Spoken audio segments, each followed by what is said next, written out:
Boxingego here. If you like this video, make sure you hit the like button and also subscribe to the channel and hit the bell icon on the top of your screen to get notified when the latest new content drops. 1. What up, Fight World? It's your boy Ego and I'm back with some more boxing.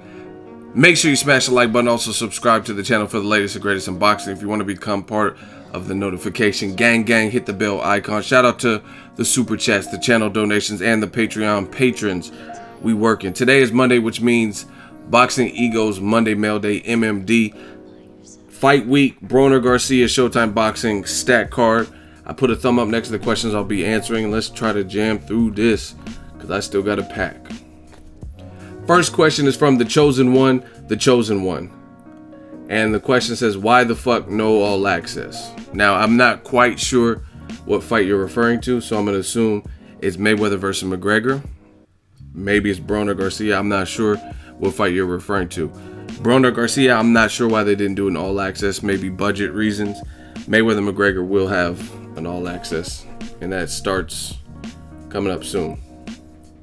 So, you know what I mean? HBO, maybe even Showtime. Maybe they just do the little behind the scenes Brian Custer that's easier to film instead of sending camera crews out to California where Mikey trains in Oxnard and Cincinnati. I'm not sure.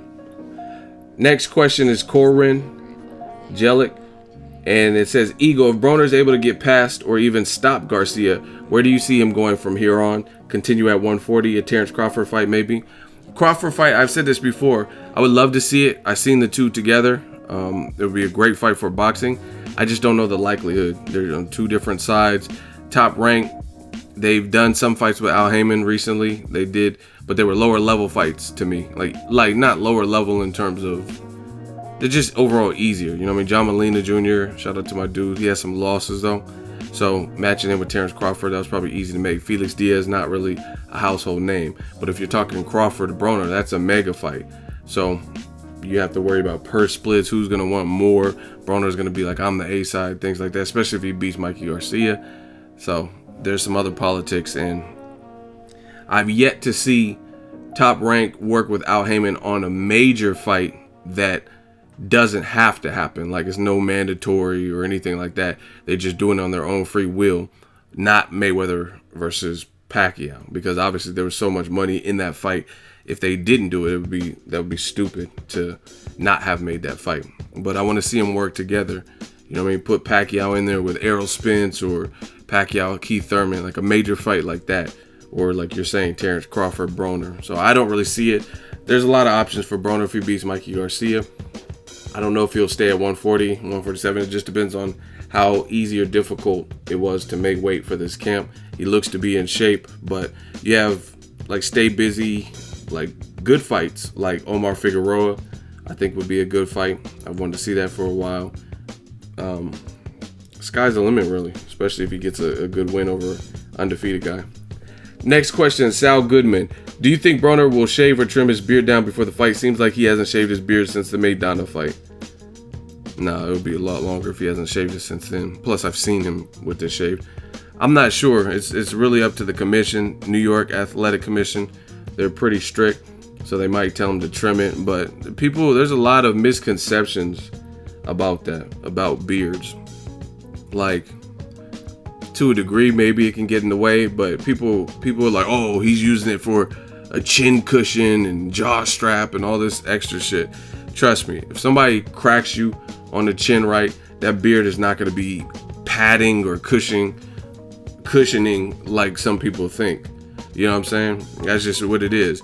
Deontay Wilder could fight a fucking caveman that's 6'1" with a caveman Geico beard. I guarantee if you lands that right hand on it, it don't matter what facial hair he has. So I think a lot of people blow that out of proportion, the whole beard thing. Like Lamont Peterson's beard was longer. I forgot who he was fighting. Maybe even Felix Diaz, I'm not sure. But one of those fights, his beard was extremely long. And people said Felix Diaz beat Lamont Peterson. You know what I'm saying? So that whole beard myth about, oh, it's an immense amount of cushion. I mean, the gloves are already cushioned. That beard ain't going. It's hair. It's really, if you're accurate and shit, that's not gonna save you. Plus, you also have going downstairs and things like that. So, I think the beard thing's overstated. But per regulation, sometimes certain commissions will make you shave it just to be on an even playing field, just I guess so everything's on the up and up. But I don't think that's really saving anybody from not getting knocked out. Like, you know what I mean? Like Amir Khan, some people question his chin. I don't think if he grew out a long ass beard, then that the Canelo shot would have, you know what I mean, have less impact. Canelo threw a haymaker.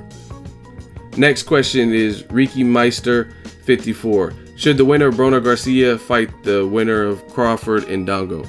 Again, I would love to see it. I don't see it happening, like just with the politics in boxing. I don't know how friendly Broner and Crawford are with each other because they're both training in Colorado. I've seen them, they're hooping and playing basketball together. Some people, certain friendships they put above, but it's not even really that. It's just top rank work with Al Heyman on a big fight. I've yet to see it on a big fight. You know what I mean? Because even Crawford versus John Molina, I covered that fight. I went to Omaha to cover that fight, but that was on the same night as Julian J. Rock Williams versus Jermall Charlo. And then also on that card was Abner Mata's Jesus Cuellar. So I wouldn't say that was a huge fight, the Crawford-Molina fight. Next question, Keith Mathis, One Fresh to Death. Ego, I've been hearing people match up Andre Ward versus Artur Beterbiev. I think Artur is a good fighter, but I feel like he can be somewhat robotic compared to SOG. Ward is very tricky and elusive, and I think more athletic than Artur. Now, Artur is going to want to spar me for saying that. I don't know. Shout out to my guy, Troy King. Maybe it's just because I haven't seen too much of him. What are your thoughts on Artur Beterbiev? I guess just fill me in on him, pause. I like Artur Beterbiev. He looks like a machine. He looks like a beast. But I tell you guys this time and time again, ultimately, we don't know what a lot of people are going to be capable of. We can have our premonitions, our feelings, our theories, but we have to see it. So to me, right now, I just keep him at I do this with every fighter. I keep him at a certain level. He's looking like a monster. He's looking like a beast. Anthony Yarde's looking like a monster, looking like a beast. But until we see that Errol Spence Jr., and it's no fault of Errol Spence Jr. because I know he wanted the fight. He was ready to challenge for a title way before he actually got it, but he had to remain patient. But until we see him step up like Errol Spence did, went over to UK, beat Kell Brook, until we see Beterbiev, then his win over Kovalev in the amateurs and stuff is not really indicative. I don't think, unless it's like some kind of forced position, like where he's the mandatory, I don't see him. Ward moved up in weight, fought Sullivan Barrera, who's a damn good fighter, and bounced back since the Ward loss. And he fought Kovalev twice.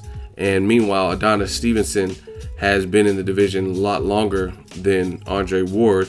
And for whatever reason, the Kovalev fight, and I do think it was both of their faults at different points. I think main events in Kovalev, Team Kovalev, played a part with the purse bid. But before that, Adonis was on the HBO side and he switched networks and before the fight can get made. So I think both parties are to blame, but you got to be respectful.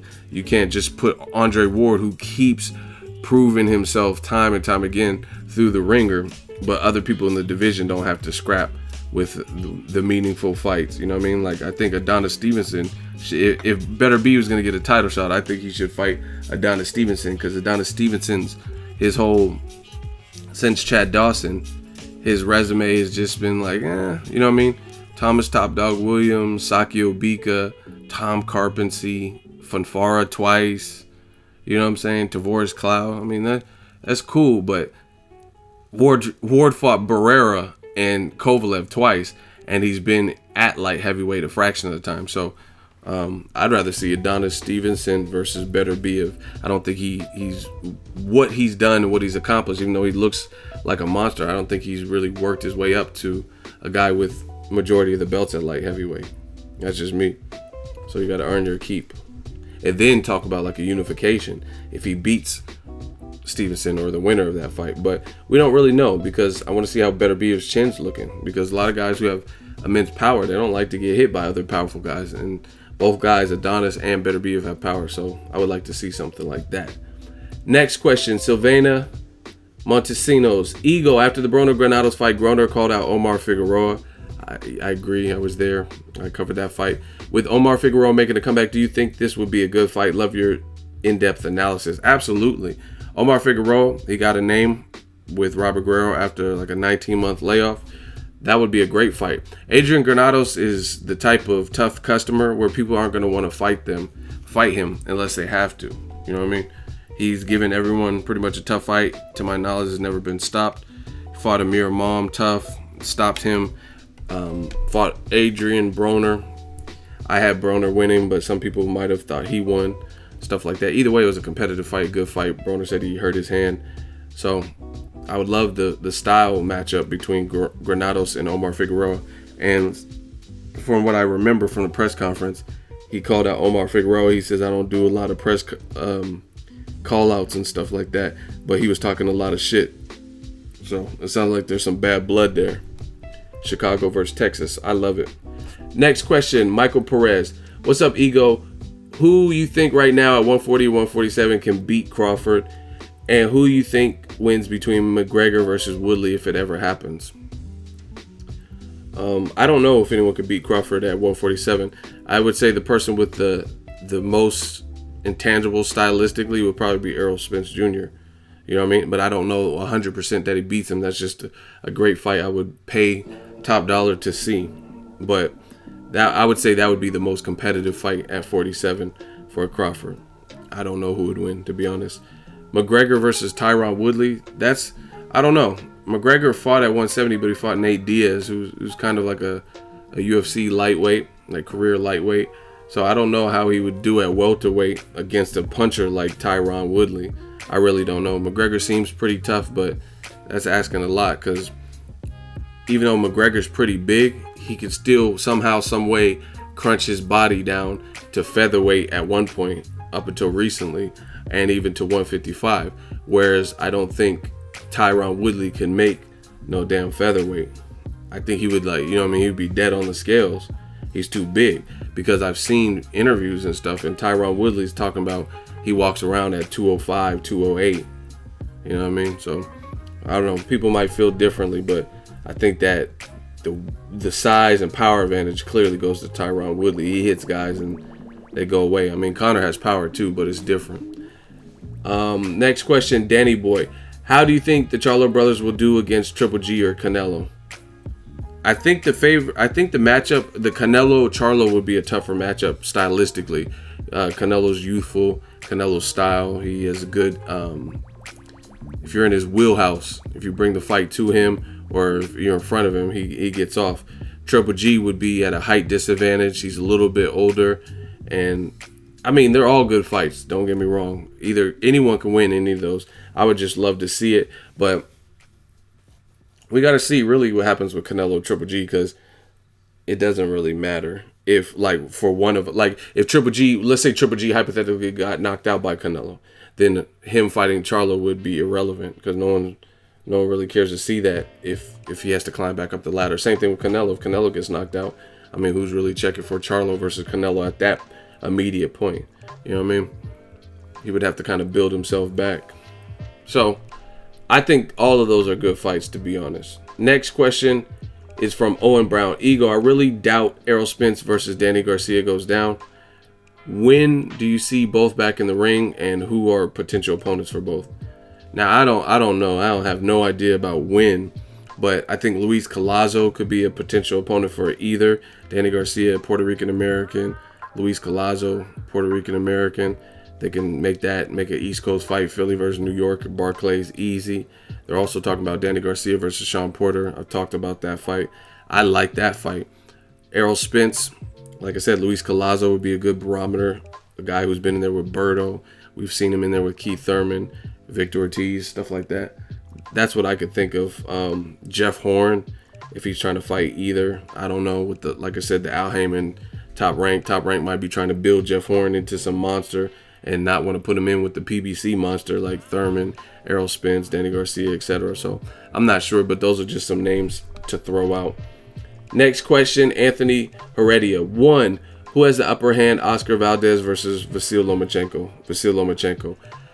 Nothing against Oscar Valdez. He's a terrific fighter, but he made 2 Olympic appearances, and he didn't get I don't know if he got a medal. He didn't get a gold medal, and VASYL Lomachenko got 2 gold medals. So I would say, even though that's the amateurs, Lomachenko's clearly developing as a pro. very familiar with his own style. He knows what he wants to do in there. So, and he's fought at the higher weights. Oscar Valdez, to my knowledge, is at 126. Lomachenko is at 130, destroying guys. So, I would say the momentum and everything, experience. And actually, I think Lomachenko beat Oscar Valdez, if I'm not mistaken, in the amateurs. So, all around, Lomachenko has the edge. Number 2, do you think BADOU Jack versus Andre Ward is possible at light heavyweight?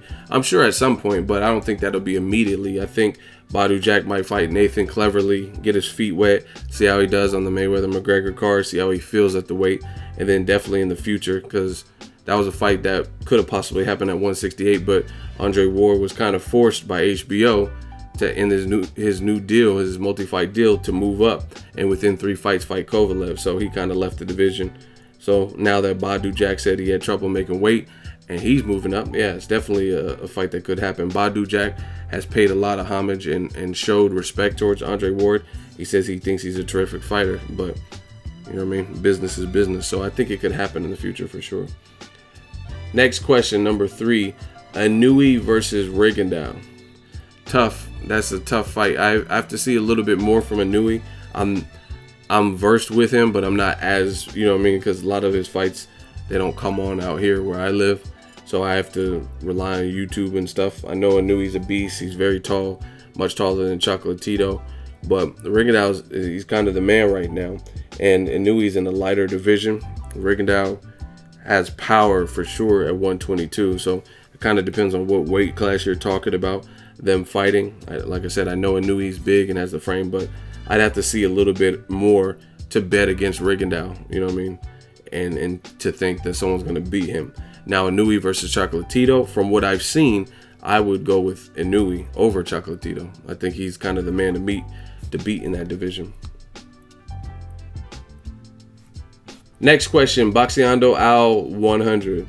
Hey, Eagle, if Garcia wins a split controversial decision, do you think they rematch, or does Garcia go back down to fight Easter or Granados? Good question. I think it's a coin flip. You know what I mean? There might, I don't know the parameters and the particulars. There might be some kind of contractual thing for the A side of Adrien Broner where if he loses, he can press a rematch clause. I'm not sure the details of the contract, but a rematch is definitely possible, especially if it generates a good live gate at the Barclays, does good numbers and viewership. If it's close, you know what I mean? It could be like a Ward Kovalev situation where we see immediate rematch. If not, maybe, I don't know. It just really depends. You know what I mean? If Garcia didn't like how he felt at the weight, then he might just go back down where he has a title. So it's really a coin flip. I think it could go either way. Next question, Big Junior. Do you really think Broner could still do 140? I mean, Chavez Jr. may weight, but we saw his body reacting and he didn't look like a zombie. So since when haven't Broner's body make 140 for him to be sure he is still strong at that weight? I see where you're going, but I don't know if that comparison to me is accurate, because Chavez Jr. he's different than Broner. Broner's been fighting all of his life. Chavez Jr. is just a whole different package. He's a guy with no amateur background. If I'm not mistaken, I don't know the exact record, but I heard Broner's amateur record was 300 amateur wins and like 19 losses or something like that. So Broner has a different pedigree. And Chavez Jr. also is a guy who has had some serious discipline issues. I don't really know people that I know that know Broner. I don't know if his issue is discipline in the same sense.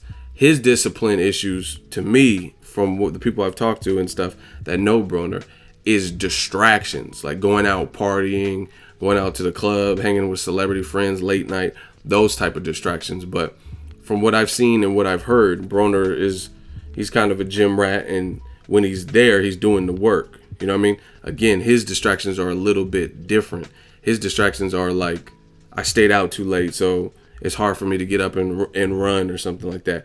Chavez Jr., some of his, from what I've seen, he just looks kind of lazy. Like Freddie Roach is waiting for him at the gym, and he doesn't show up. And then he doesn't want to go to the gym. He wants to make a makeshift gym environment and do mitts in his living room and just move the couches over. That's different. Broner's not doing that. So I think Broner making 140, he looked, I don't think that's going to be a problem because Broner, that other thing is, like, even if he missed weight at the scales, it never affected his performance. Broner always shows heart. Broner always comes to fight. So I think Broner and Chavez Jr. are vastly different in their troubles with making weight. You know what I mean? Like Chavez Jr., he did look depleted. He didn't look bad, like as bad as I thought he was going to, but he, you know what I mean, he did look a little bit sucked down and stuff like that. His eyes look all gleaming and beady and stuff like that. I don't think Broner's gonna have no issue like that. Next question, Eatman888. Boxingego, Virgil Hunter gave an interview where he said Conor McGregor has a cursed boxing body. Do you agree with that statement? Are there other fighters with that build who are flawed in boxing or successful? By the way, the trio you interviewed at Hunter's gym are an example of how to have a civil boxing debate. Pick and explain intelligently. The link of the interviews below. Yeah, shout out to Leon Lawson, Joey, and Mikhail Spencer. They're obviously family and friends, you know what I mean? So of course they're gonna have an educated debate, and that's what we do here on Boxingego. We talk real boxing. It's not a bunch of name calling. It's like, no, I mean, like, we grown men and women. Nobody has time for stupid stuff like you pick Canelo Alvarez over Golovkin. Oh, you're sucking Canelo's dick, ginger dick, all that extra shit. Nobody has time for that. I didn't hear what Virgil Hunter said, and at the time of recording this, I haven't listened. Even though you provided a link, I'll probably have to listen to it later. So I don't know exactly what Virgil Hunter said. But if he said he had a cursed body, he might be right. Again, I don't know what Virgil Hunter said or why he said it. But if you look at a lot of boxers, guys who are like overtly muscular, that's not necessarily, that's what they show you in movies. You know what I mean? Like Rocky looks like super vascular. Sylvester Stallone. Or Southpaw, he looks real like cut up, but the boxer body, like the best boxer body, doesn't always look like that. You know what I mean? That's like, there's some people, don't get me wrong, that are always like sliced up. Like Willie Monroe's always sliced up. Tim Bradley Jr. is always sliced up. So Errol Spence, you know what I mean? Some guys just naturally cut, but like you look at like even like a Mike Tyson, he's big as hell, but he didn't look like. For his height, he could have probably been super chiseled and stuff like that, but he didn't always look like that. You could tell he works out, you could tell he's big, but his body looks more boxy and rounded, you know what I mean? And I think that's kind of like the perfect boxing body, because you have to be able to be well conditioned, you know what I mean? And it's pretty much a known fact that your physique doesn't really mean anything in boxing. Not saying your training or your preparation, or if you're like mad sloppy or obese or something. I'm talking about, like, you look at some of the biggest punchers, their bodies don't look like anything crazy. Like Ruslan Provodnikov, John Molina. If you just randomly seen them, you'd be like, okay, you know what I mean, two dudes. If you seen them at the beach, you're not gonna just think like, damn, they'll knock your head off type of stuff. But if you see Tim Bradley, you'd be like, people just assume muscles equate to strength and power, but it doesn't work like that. You know what I mean? Some of the biggest punchers, like, even shout out to my dude Ryan Garcia, who's putting it down. I think he's 10-0, maybe 9 knockouts. He signed to Golden Boy. You know what I mean? He's lean, but he looked kind of skinny, but he got power. You know what I'm saying? So there's no real correlation to that. So I don't know what he's saying about Conor McGregor, but again, if Conor is really lean and real like muscular looking, you can fatigue, requires more oxygen. You could gas out. So if you don't do what you need to do in the first 5 rounds or so, that physique could come back to haunt you, especially when you're foreign to boxing totally. You don't know, you know what I'm saying? You don't know how to survive when the going gets tough. You never had a bunch of pro boxing fights. Next question is Gary Kindred Jr. I know Broner likes to fluctuate his weight, but if he can get past Garcia, what do you think should be next for him? And do you think he could beat Errol Spence? I've heard they sparred. I don't know if you would ever fight Errol Spence, but I would lean towards Spence. He's just bigger. I heard from what happened in the sparring, it had to be stopped. So, I mean, obviously the safe bet would be the bigger guy, Errol Spence Jr. over Broner. I just don't think, you know what I mean, they're kind of buddies. I don't think that fight would happen. But what's next? I said it. I think Omar Figueroa, Luis Collazo, Amir Khan. I would still like to see that fight. Those are all good fights. So anything like that is good to me. Danny Garcia, Broner, maybe a Porter rematch, or Danny Garcia if he fights Sean Porter, the winner of that, something like that. Next question, Travis Lodeholt. Ego, my man, keep up the good work. My questions are, who do you think has the edge in the Ortiz versus Wilder fight if it's made? Do you think it might be just a little too early for Charlo-Lubin to fight Charlo? If Charlo wants to step up fight, shouldn't he fight Andrade, even though they were supposed to fight a minute ago? Thanks, Ego. Appreciate all the hard work you killing the game. Thank you. First question, Ortiz Wilder, that's another coin flip. I really feel that Luis Ortiz is clearly the better boxer, better fundamentals, but certain things Wilder does makes it awkward as hell.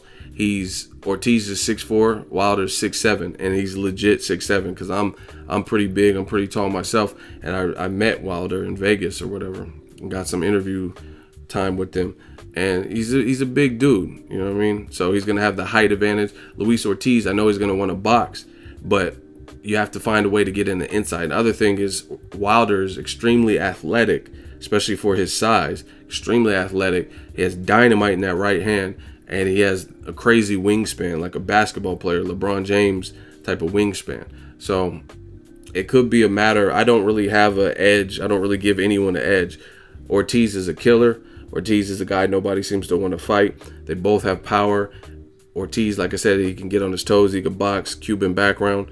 It could be a matter of who lands first. That's the type of fight. That's why I want to see it. I mean, it could be just that. Could be like whoever lands the big shot and puts the other guy down or out. That could be the deciding factor. You know what I mean? Sometimes in fights, when you have two big men and two heavyweights, styles make fights, but sometimes styles are out of the window, because when you have that type of power that they both possess, sometimes it's merely about who's going to land that big shot first.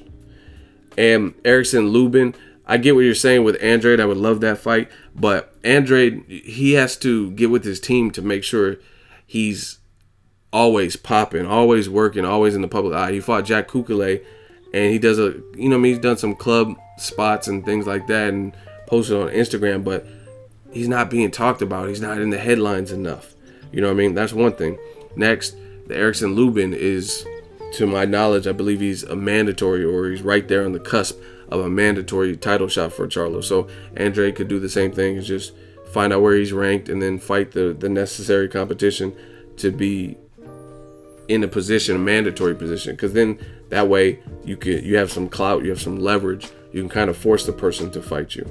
You know what I mean? But I think Lubin has worked his way up through that ranking, the WBC, to the point where he's number one. So that's why that fight might come off, because it would be a mandatory situation. Next question is West P. Ego, do you feel it's too early for an Charlo-Lubin title shot? Same question. I like him a lot, but looking at what happened to Julian Williams, should he have a few step-up fights before going against Charlo? Nah, I mean, the J-Rock situation was the other brother, Jamal, who's now at middleweight fighting this weekend on Broner Garcia. And I don't know. I can only give my opinion. I haven't seen enough of Charlo-Lubin. He looks like a killer. He looks like a beast. But I haven't seen enough to really assess and say, oh, he's absolutely not ready. Like I said, he's a powerful southpaw.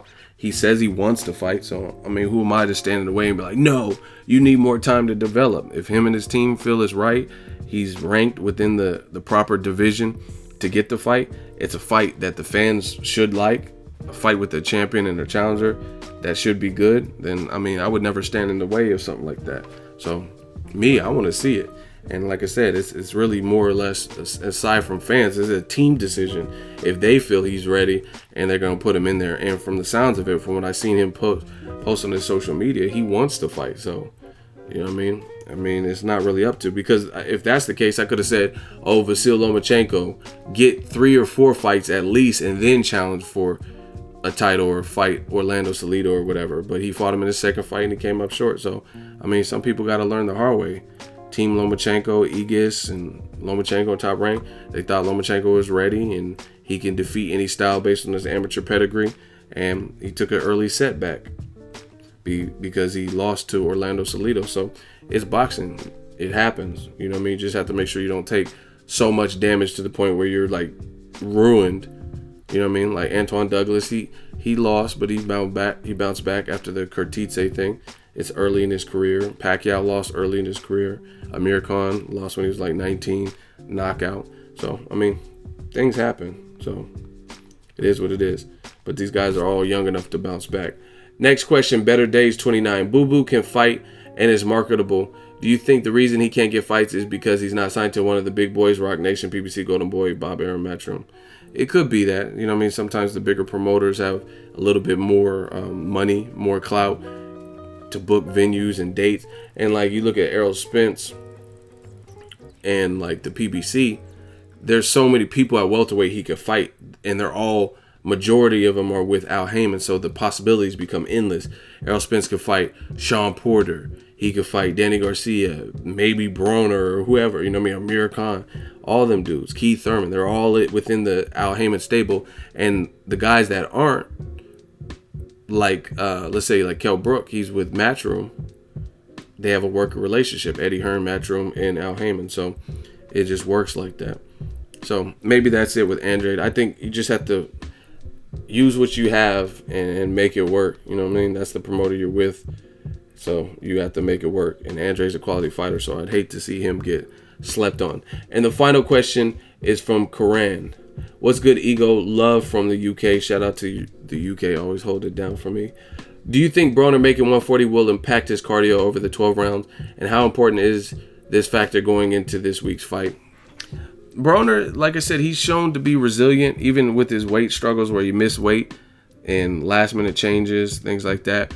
He said he fought his last fight with a broken hand. He did an interview, I believe, with Fight Hype, and he said he had 2 broken hands in his fight with Luis Lugo, who is a guy Troy King also fought, and Danny Garcia. And some people were saying, oh, Troy King didn't stop Lugo. He didn't stop that bum. But Broner broke both of his hands fighting this dude. So obviously the dude is tough and game. You know what I mean? If you're going to break both of your hands clobbering him. But anyway, I think Broner, he showed he's tough and he's resilient. So I haven't seen weight ultimately, like with the fights he lost, I don't think it was because of weight. I don't think Sean Porter lost or the Maidana fight. Yeah, you could say Maidana was a bit bigger, but he also was playing around in there, and you know, maybe underestimated Maidana, stuff like that. So I think Broner looks good at the weight. I think he had plenty of time to train. So I think his cardio should be sufficient for 12. And the other thing you have to keep in mind with cardio is when you're fighting at your pace and kind of dictating the ebb and flow of the fight, then that helps your cardio too, because you're working at a pace that you want. You know what I mean? When you work at another person's pace, that's a problem. Like VASYL Lomachenko is great at this. VASYL Lomachenko will make you work at this frenetic pace. Like Jason Sosa, he wants to like kind of pick his shots and attack when he wants, and Lomachenko's just jumping on you and like ba ba ba ba ba ba ba ba ba ba ba ba ba ba and moving ba ba ba, and he's making you work at a pace that's uncomfortable for you. So Broner needs to work on that, controlling Mike Garcia, use his strength and his combination punches, assert himself, and dictate the pace. Because if you do have any kind of weight issues, dictating the pace, like I said, will help the fight go your way, because you can work at the pace that you want to work at, as opposed to if he lets Mikey start getting behind his jab and control what's happening in there, then that's something totally different. That wraps up Monday Mail Day. I try to get to a lot of questions. I have to pack because I'm still not packed. I got to clean out my car and some other stuff. Let me know how you guys think I did this week. I will drop some more videos. I'll do some live streams from New York or whatever. Drop your thoughts in the comment section. Make sure you smash the like button. As always, hate, comment, and subscribe. Till next video is Ego signing off.